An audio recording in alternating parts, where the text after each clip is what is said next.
Shalom saudara kekasih di dalam Tuhan Yesus Kristus. Suatu sukacita kita dapat berjumpa melalui kebenaran firman Tuhan. Surat Roma pasal 10 ayat 17 berkata, iman timbul dari pendengaran dan pendengaran akan firman Kristus. Mari kita berdoa.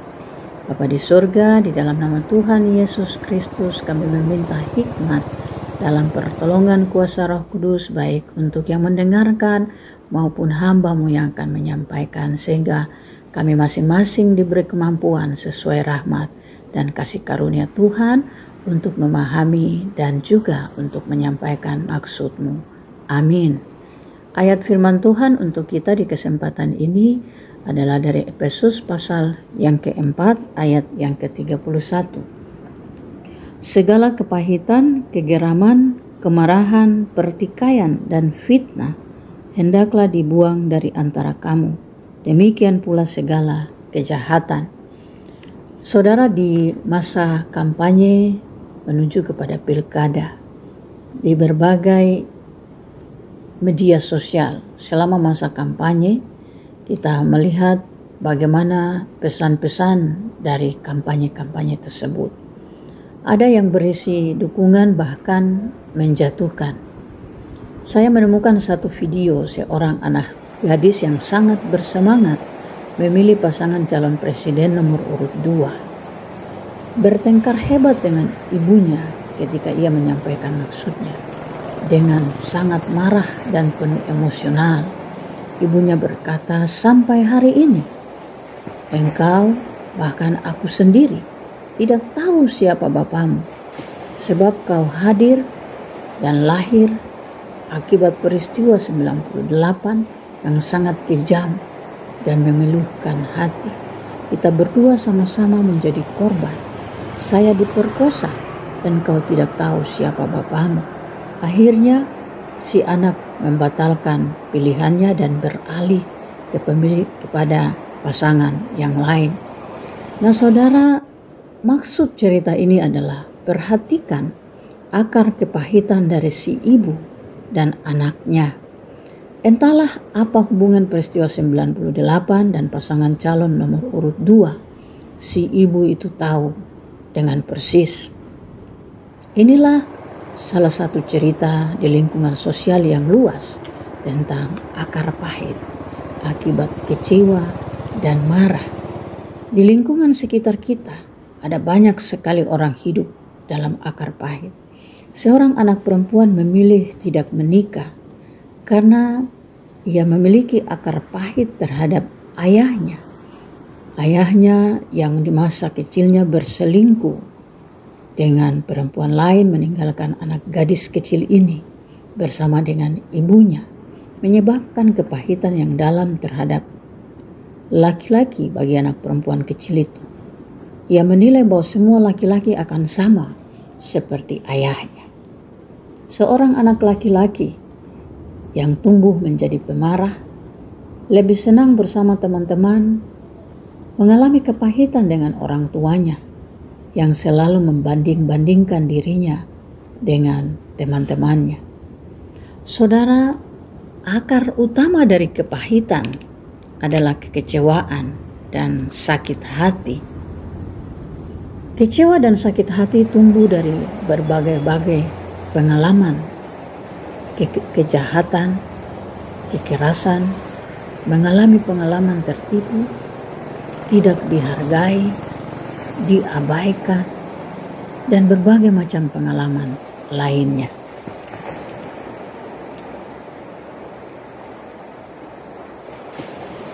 Bayangkan jika akar kepahitan tidak dicabut, tidak dibuang, tidak dikeluarkan, akar itu akan merambat dan tumbuh berbagai akar yang lainnya, lalu menumbuhkan generasi atau tunas-tunas kepahitan yang hidup di dalam satu generasi ke generasi berikut, atau dari satu orang ke orang yang lain.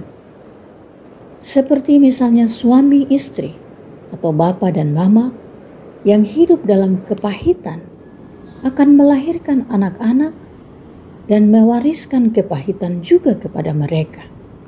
Ada satu contoh cerita nyata, seorang ibu yang di masa remajanya karena kebutuhan kehidupan secara khusus sekolah, tetapi kekurangan secara ekonomi, ia membutuhkan sepatu sekolah dan ditolong oleh orang lain.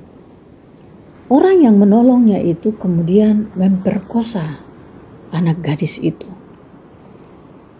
Saudara, anak gadis ini setelah menjadi seorang ibu dan memiliki anak, ia selalu melampiaskan kemarahannya, kekecewaannya, bahkan melakukan kekerasan terhadap anak-anak jika itu berhubungan dengan sepatu dan juga berhubungan dengan uang. Ini timbul akibat akar pahit dan luka di masa kecilnya yang ia turunkan kepada anak-anaknya. Sehingga anak-anaknya juga mengalami kepahitan terhadap ibu mereka, terhadap mama mereka. Bayangkan, satu orang menyimpan akar pahit dan berakibat kepada yang lain.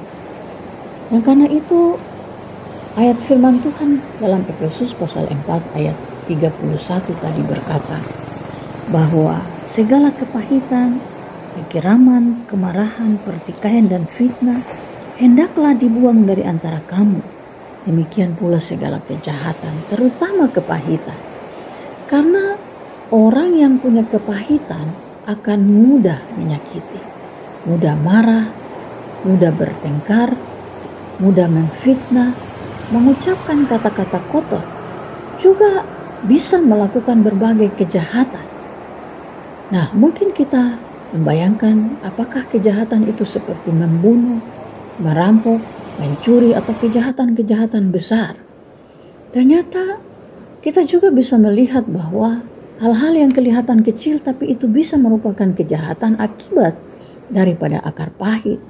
Seperti mudah tersinggung, mudah curiga, mudah iri hati. Itulah semua ciri dari orang yang mengalami kepahitan dan masih memiliki banyak akar pahit.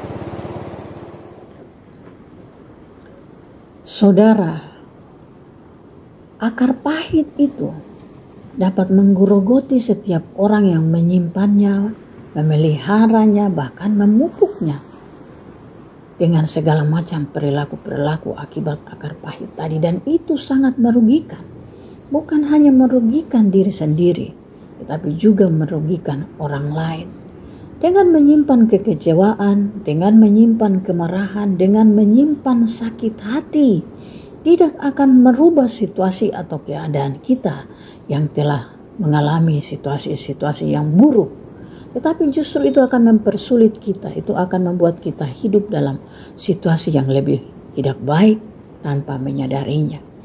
Karena itu pertanyaannya sangat sederhana, bagaimana caranya agar akar pahit itu bisa tercabut, bisa dikeluarkan dari hidup orang-orang yang percaya kepada Tuhan di dalam nama Yesus, dari anak-anak Tuhan. Beberapa cara dapat kita pakai untuk mencabut akar pahit itu. Dicatat dalam Ibrani pasal 12 ayat 15. Jagalah supaya jangan ada seorang pun menjauhkan diri dari kasih karunia Allah, agar jangan tumbuh akar pahit yang menimbulkan kerusuhan dan yang mencemarkan banyak orang. Hal pertama yang patut kita miliki adalah jangan menjauhkan diri dari kasih karunia Allah. Artinya saudara, hanya kasih karunia Allah lah yang sanggup menolong kita mencabut keluar dan membuang akar-akar pahit dalam diri kita. Hanya kasih karunia Allah yang dapat menolong kita untuk sanggup mengampuni.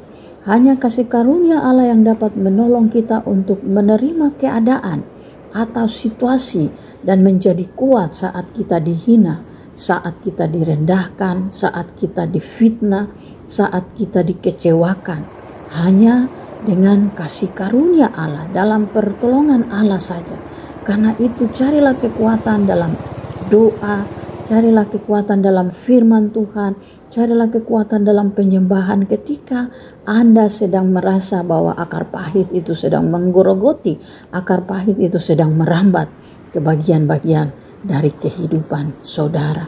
Yang kedua, kita harus membersihkan seluruh isi hati kita dari hal-hal yang tidak baik, dari hal-hal yang disebut sebagai sampah yang mengotori hati kita, supaya hati kita itu benar-benar bersih dan tidak menyimpan kepahitan-kepahitan. Hati kita menjadi sumber dari kehidupan, sumber sukacita. Itulah yang dikatakan oleh Amsal. Dan secara khusus dalam Kolose pasal 3 ayat 8 dituliskan, tetapi sekarang buanglah semuanya ini, yaitu marah, geram, kejahatan, fitnah, dan kata-kata kotor yang keluar dari mulutmu. Nah saudara kita harus berjuang untuk mencabut akar-akar pahit itu, mengenali akar-akar pahit itu. Dan dalam kasih karunia Tuhan kita harus memperjuangkannya. Dan yang ketiga adalah mengucap syukur dalam segala hal. 1 Tesalonika ayat 18 menuliskan, mengucap syukurlah dalam segala hal, karena untuk itulah kamu dipanggil untuk menjadi anak-anak Allah. Nah sesungguhnya Tuhan telah memberi bagi kita kemampuan untuk mengeluarkan, mencabut akar-akar pahit itu. Kenali setiap akar pahit di dalam diri saudara dan mintalah kekuatan dalam kasih karunia Tuhan Allah untuk mencabut dan mengeluarkannya. Tuhan memberkati saudara. Amin.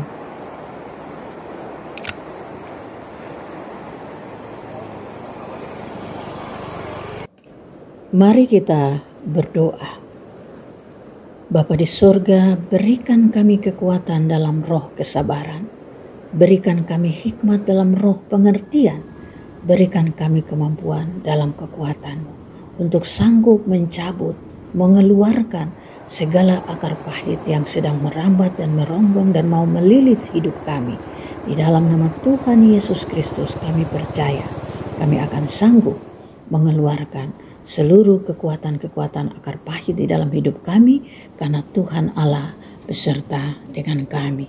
Amin.